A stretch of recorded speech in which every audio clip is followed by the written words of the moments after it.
Hello students, welcome to our video. तो आज का हमारा सब्जेक्ट है प्रिंसिपल्स ऑफ बायोकेमिस्ट्री। तो ये हमारा फोर्थ पार्ट है और टॉपिक है major molecules in food and their important functions. तो चलिए स्टार्ट करते हैं हमारा आज का video. Major molecules in food. तो the four major classes of molecules in food are carbohydrate, protein, fat and nucleic acid. तो जो फोर मेजर क्लासेस हैं मॉलिक्यूल्स के हमारे फूड में, तो वो है carbohydrate, protein, fat and nucleic acid. They are made up of relatively small micromolecules called monomers. तो ये जो हमारे मॉलिक्यूल्स है वो यूजुअली मोनोमर्स से बने हुए होते हैं। मतलब जो मोनोमर्स है वो माइक्रोमोलिक्यूल्स है, मतलब जो स्मॉल छोटे छोटे मॉलिक्यूल्स हो गए उसे हम मोनोमर्स बोलेंगे। That are linked together to create large macromolecules which are known as polymer। तो जो मोनोमर्स है उसे हम एक साथ लिंक करेंगे तो वो एक बड़ा मॉलिक्यूल बन जाएगा जिसे हम मैक्रोमोलिक्यूल भी बोलेंगे। तो मैक्रो मीन्स बिग और माइक्रो मीन्स स्मॉल। तो जो स्मॉल माइक्रोमोलिक्यूल्स जो कि मोनोमर है, जब हम उसको एक साथ लिंक करेंगे तो वो लार्ज मैक्रो मीन्स बड़ा मॉलिक्यूल बनेगा, उसे हम पॉलीमर बोलेंगे। तो स्मॉल मैक्रोमोलिक्यूल्स एक साथ लिंक हो गए और लार्ज मैक्रोमोलिक्यूल बनाएंगे, उसे हम पॉलीमर बोलेंगे। When monomers are linked together to synthesize our biological polymer, they undergo a process called synthesis। जब ये मोनोमर है वो जब एक साथ लिंक हो गए पॉलीमर बनाने के लिए तो उसे सिंथेसिस प्रोसेस बोलेंगे। अब हम देखते हैं फंक्शंस ऑफ मैक्रोमोलिक्यूल्स। तो जो मैक्रोमोलिक्यूल्स है उसके फंक्शंस क्या क्या है। तो to provide material for growth and repair of tissue in order to provide and maintain the basic structure of our bodies. तो जो ये मैक्रोमोलिक्यूल है वो हमें मटेरियल प्रोवाइड करेंगे फॉर ग्रोथ। तो ग्रोथ और रिपेयर के लिए हमें वो मटेरियल प्रोवाइड करेगा ताकि हमारी जो बॉडी का बेसिक स्ट्रक्चर है वो मेंटेन रहे। To supply the body with energy required to perform external और internal activity। तो जो हम external और internal activity होगी हमारे बॉडी में वो उसी के लिए वो एनर्जी प्रोवाइड करेंगे। To provide materials which regulate the functions of the body। वही कि वो मटेरियल प्रोवाइड करेगा ताकि हमारी जो बॉडी है वो रेगुलरली फंक्शन रहे। To store and decode genetic information. तो जो हमारे बॉडी के अंदर जो जेनेटिक इन्फॉर्मेशन है वो स्टोर और डिकोड करेगा। To perform structural and catalytic role in cell. तो जो सेल के अंदर जो स्ट्रक्चरल और कैटालिटिक रोल है उसे वो परफॉर्म करेंगे। तो अब हम देखते हैं नेचर ऑफ मेजर मॉलिक्यूल्स।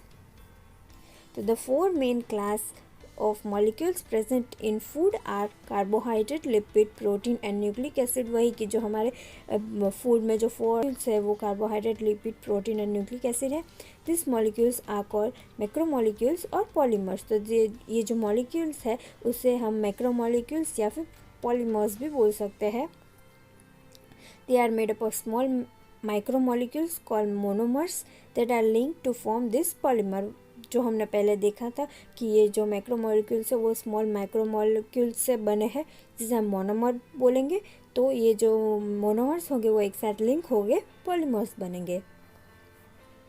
तो monomers are link together to synthesis a biological polymer.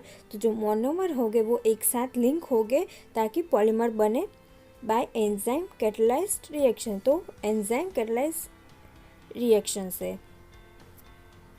तो अब हम जो हमने मॉलिक्यूल्स पढ़े वो सब हम डिटेल में पढ़ेंगे, जो कि है कार्बोहाइड्रेट, लिपिड, प्रोटीन, इन सभी को हम अब डिटेल में पढ़ेंगे। तो पहला है carbohydrate. Carbohydrate are the most widely distributed and abundant organic compound on earth. जो कार्बोहाइड्रेट है वो बहुत ही ज़्यादा और सब जगह यूजुअली प्रेजेंट होता है जो ऑर्गेनिक कंपाउंड है अर्थ पर। They play an important role in metabolism of animal and plant. तो जो ये कार्बोहाइड्रेट है वो एनिमल और प्लांट के मेटाबॉलिज्म में बहुत ही ज़्यादा इम्पॉर्टेंट रोल प्ले करेगा। Photosynthesis is the basis for the existence of all other organisms which depend on the intake of organic substances with food। तो जो फोटोसिंथेसिस है वो जो ऑर्गेनिज्म जो ऑर्गेनिक सब्सटेंस तो जो फोटोसिंथेसिस है वो एक बेसिक रोल प्ले करेगा ऑर्गेनिज्म में, जो अपने फूड के साथ साथ ऑर्गेनिक सब्सटेंस भी साथ में इंटेक करता हो, मतलब अपने फूड में ऑर्गेनिक सब्सटेंस भी उसे चाहिए फॉर द नरिशमेंट। अब फंक्शंस देखेंगे कार्बोहाइड्रेट के क्या क्या फंक्शंस है। तो पहले they are the major source of biological energy through their oxidation in the tissue. तो वो एक मेजर सोर्स है एनर्जी के लिए जो हमारे बॉडी के अंदर जो टिश्यू में ऑक्सीडेशन हो रहा है। They also furnish organic precursors for the biosynthesis of many cell components। तो ये जो कार्बोहाइड्रेट है वो यूजुअली जो ऑर्गेनिक प्रिकर्सर्स की जैसे काम करेगा for the biosynthesis of cell compound. तो अब सोर्सेज देखते हैं। Carbohydrate rich food are abundant and cheap compare with fat and protein. तो जो कार्बोहाइड्रेट रिच फूड होंगे वो यूजुअली बहुत ही ज़्यादा चीप होंगे फैट और प्रोटीन से। Food carbohydrates are starch and sugar found in cereal, grain, tuber, vegetables, legumes, fruit, milk and milk product. तो जो हमारे फूड में जो कार्बोहाइड्रेट होगा वो यूजुअली स्टार्च या शुगर के फॉर्म में हो गए और यूजुअली सीरियल, ग्रेन्स, ये जो मिल्क प्रोडक्ट एक्सेट्रा में प्रेजेंट हो गए। Fructose is present in honey. तो जो फ्रुक्टोज है जो कि कार्बोहाइड्रेट का एक टाइप है वो यूजुअली हनी में प्रेजेंट हो गए। तो fibres consisting largely of cellulose and other non digestible cell wall polymers of plant origin. तो जो ये फाइबर्स हो गए वो यूजुअली सेल्यूलोज में प्रेजेंट हो गए और वो यूजुअली नॉन डाइजेस्टेबल होगा और प्लांट ओरिजिन में वो यूजुअली फाउंड हो गए। Since fiber plays no metabolic role but help to maintain proper mobility in the intestine। तो जो फाइबर है वो यूजुअली हमारे मेटाबॉलिज्म में कोई उसका रोल नहीं होगा, बट वो जो हमारा इंटेस्टाइन है उसमें जो मोबिलिटी है उसको अच्छे से मेंटेन करेंगे। तो अब हम देखते हैं लिपिड्स के बारे में। तो lipids refer to the substance such as fat and oils and fat like substance present in food। तो जो lipids हो गए वो यूजुअली जो फैट और ऑयल हो गए उसी टाइप का सब्सटेंस हो गए, या फिर जो फैट लाइक कोई भी सब्सटेंस होगा फूड में उसे भी हम लिपिड ही बोलेंगे। They are another group of major molecules found in all the cell। मतलब ये भी एक another molecule मतलब दूसरा मॉलिक्यूल है जो सेल्स में प्रेजेंट हो गए। Lipid exhibit greater structural variation than the other classes of biological molecules। तो जो लिपिड हो गए उसमें जो स्ट्रक्चरल वेरिएशंस हो गए, मतलब जो स्ट्रक्चरल अलग अलग टाइप के स्ट्रक्चर हो गए वो यूजुअली लिपिड्स में ज़्यादा देखने को मिलेंगे बाकी अदर जो मॉलिक्यूल है उससे कंपेयर में।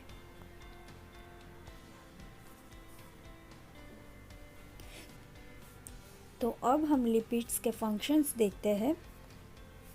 तो in the form of lipid bilayer they are essential components of biological membrane। तो जो लिपिड में बाइलेयर है, बाइलेयर मीन्स जो लिपिड है वो यूजुअली 2 लेयर्स में होते हैं तो इसलिए उसको बाइलेयर बोलते हैं। तो जो लिपिड बाइलेयर है वो हमारे बायोलॉजिकल मेम्ब्रेन के लिए बहुत ही ज़्यादा इम्पॉर्टेंट है, इसीलिए उसे इसेंशियल कंपोनेंट्स भी कहा गया है, जो हमारे बायोलॉजिकल मेम्ब्रेन के लिए एक इसेंशियल कंपोनेंट्स है। Lipid containing hydrocarbon chain serve as energy stores. तो जो लिपिड में जो हाइड्रोकार्बन चेन्स है वो हमारे लिए एक एनर्जी स्टोरेज की जैसे काम करती है। Many intra and intercellular signaling events involve lipid molecule. तो जो बहुत ज़्यादा सारे सिग्नलिंग होते हैं मतलब सेल टू सेल और या फिर एक सेल से लेकर दूसरे सेल तक, उसे इंट्रा और इंटरसेलुलर सिग्नलिंग बोलते हैं। तो इन सभी सेल्स के बीच में जो सिग्नलिंग होता है वो लिपिड मॉलिक्यूल की वजह से ही होते हैं और यूजुअली ये लिपिड मॉलिक्यूल उसमें इन्वॉल्व होते हैं।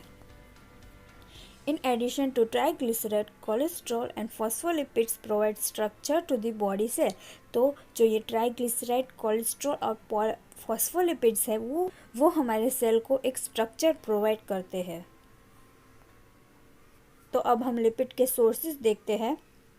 Important animal sources of fat are meat, milk, egg and fish, and important plant sources are all oils and वनस्पति। तो जो एनिमल सोर्सेज है जिसमें से हमें लिपिड मिलते हैं तो वो पहला है मीट, मिल्क, एग और फिश। और प्लांट सोर्सेज है ऑयल्स, और जो वनस्पति हम देखते हैं वनस्पति घी, वो सब प्लांट सोर्सेज है। Fats from animal sources are relatively rich in saturated fatty acid but contains a low content of polyunsaturated acid। तो जो फैट हमें एनिमल सोर्स में से मिलते हैं वो यूजुअली सेचुरेटेड फैटी एसिड का कंसंट्रेशन होता है। मतलब वो जो एनिमल फैट है उसमें यूजुअली सेचुरेटेड फैटी एसिड होता है, बट प्लांट फैट है, प्लांट में से जो हमें ऑयल्स वो सब मिलता है उसमें यूजुअली अनसेचुरेटेड फैटी एसिड होते हैं। तो इसीलिए जो एनिमल सोर्स में से हमें फैट मिला वो यूजुअली उसमें पॉली अनसेचुरेटेड एसिड बहुत लो होगा। Plant fats and fish are rich in polyunsaturated fatty acid. तो जो प्लांट फैट है और फिश, हाँ यहाँ पे फिश हमने देखा कि एनिमल सोर्स है, तो बट हमने वो भी देखा कि एनिमल सोर्स में पॉलीअनसेचुरेटेड फैटी एसिड बहुत ही कम होता है, बट एक फ़िश ही ऐसी चीज़ है जिसमें पॉलीअनसेचुरेटेड फैटी एसिड बहुत ही ज़्यादा होता है। इसीलिए हम बाकी एनिमल सोर्स में मीट वो उन सब से कंपेयर करेंगे तो फ़िश में बहुत ज़्यादा होगा। तो हमें फ़िश का डाइट यूजुअली कंज्यूम करना चाहिए।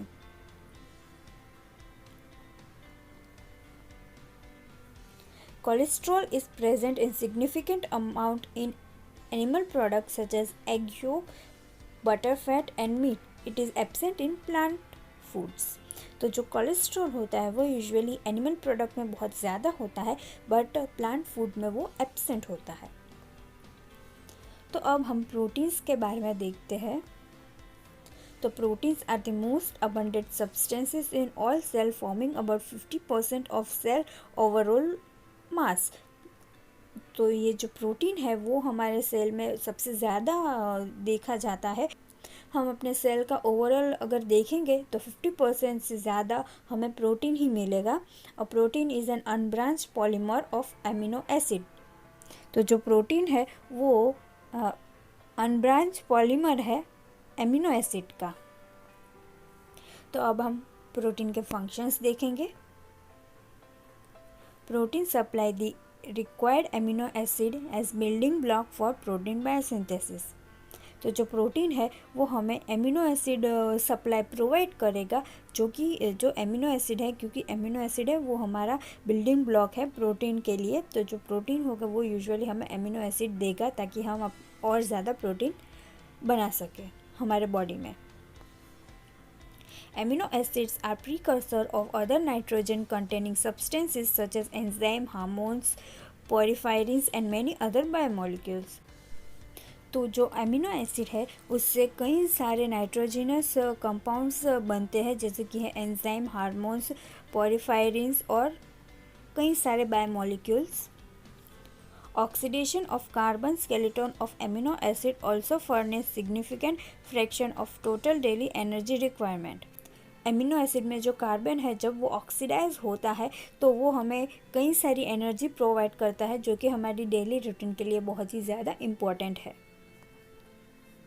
They also contribute to the flavor of food and are precursor of aroma compounds and color formed during thermal or enzymatic reaction in production, processing and storage of food। तो जो ये protein है वो usually food को एक flavour देता है और एक अरोमा मीन्स स्मेल, जो हम कभी कभी देखते हैं कि किसी में से कोई कई सारे हम जो डिशेस खाते हैं उसमें से बहुत ही ज़्यादा अच्छी स्मेल आती है, अरोमा आती है, वो सब प्रोटीन्स की वजह से होती है। और कई बार हम देखते हैं कलर चेंज हो जाता है कोई कोई फूड में, तो वो भी सब प्रोटीन्स की वजह से ही होता है। तो अब हम प्रोटीन्स के सोर्सेज देखते हैं। Meat, fish, milk, egg, pulses, beans and peas are important source of protein. तो ये सारे एक इम्पॉर्टेंट सोर्स है प्रोटीन के लिए। अब हम न्यूक्लिक एसिड के बारे में देखते हैं। Nucleic acid are polymers composed of nucleotide monomers. तो जो न्यूक्लिक एसिड है वो पॉलीमर्स है जो कि न्यूक्लियोटाइड मोनोमर्स से बने हुए हैं। तो हमने पहले ही स्लाइड में देखा था कि मोनोमर्स और पॉलीमर्स क्या है। तो बस वही कि जो न्यूक्लियोटाइड मोनोमर्स है वो सब एक साइड लिंक होकर जॉइंट होकर न्यूक्लिक एसिड बनाते हैं जो कि पॉलीमर है। The nucleotides are made up of 5 carbon sugar, heterocyclic nitrogenous base and phosphate group. तो जो न्यूक्लिक एसिड है वो यूजुअली 5 कार्बन शुगर से बना हुआ होता है जो है heterocyclic nitrogenous base and phosphate group. They are joined to one another by covalent bond between the phosphate of one and the sugar of another. This linkage are called phosphodiester linkage. तो जो ये हमने देखा ऊपर heterocyclic nitrogen base और phosphate group, ये दोनों एक दूसरे से ज्वाइन होते हैं बाय कोवेलेंट बॉन्ड, जिससे हम फॉस्फोडाइस्टर लिंकेज भी बोलते हैं। तो जो ये कोवेलेंट बॉन्ड है वो यूजुअली फॉस्फेट और शुगर के बीच का जो बॉन्ड होगा उससे बोलेंगे। There are 2 types of nucleic acid found within cell. तो यूजुअली हमारे सेल में 2 types of nucleic acid found होते हैं। पहला है डीऑक्सीराइबो न्यूक्लिक एसिड जिसे हम डीएनए भी बोलते हैं, और राइबो न्यूक्लिक एसिड जिसे हम आरएनए भी बोलते हैं। Nearly all the DNA is found within the cell nucleus. तो जो मोस्ट ऑफ जो भी डीएनए हमारे सेल्स में होंगे वो यूजुअली न्यूक्लियस में ही फाउंड होंगे।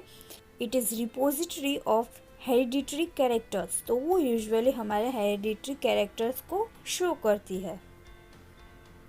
RNA occurs in all parts of a cell. It is essentially required for protein biosynthesis. तो RNA है वो यूजुअली हमारे सेल्स में सारे ही पार्ट में प्रेजेंट है और वो यूजुअली प्रोटीन बायोसिंथेसिस में काम आता है। तो जो हमने अपने 12th क्लास में और 11th क्लास में RNA का हमने ट्रांसलेशन देखा था, बस वही है कि जो RNA है वो प्रोटीन सिंथेसिस में यूजुअली काम आता है। तो अब हम उसके फंक्शंस देखते हैं। The primary function of DNA is the storage and transfer of genetic information. तो जो डीएनए है उसका एक प्राइमरी फंक्शन मतलब मेन फंक्शन है कि उसे जो जेनेटिक इन्फॉर्मेशन है उसे स्टोर और ट्रांसफ़र करनी है। This information is used indirectly to control many functions of living cell. तो ये इंफॉर्मेशन यूजुअली इनडायरेक्टली यूज़ होती है जो फंक्शंस सेल के जो फंक्शन होते हैं उसे कंट्रोल करने के लिए। In addition, DNA is passed from existing cells to new cells during cell division. तो जो DNA है वो यूजुअली एक सेल से दूसरे सेल में पास ऑन होता है ड्यूरिंग सेल डिवीजन, जो हमने देखा था माइटोसिस मियोसिस।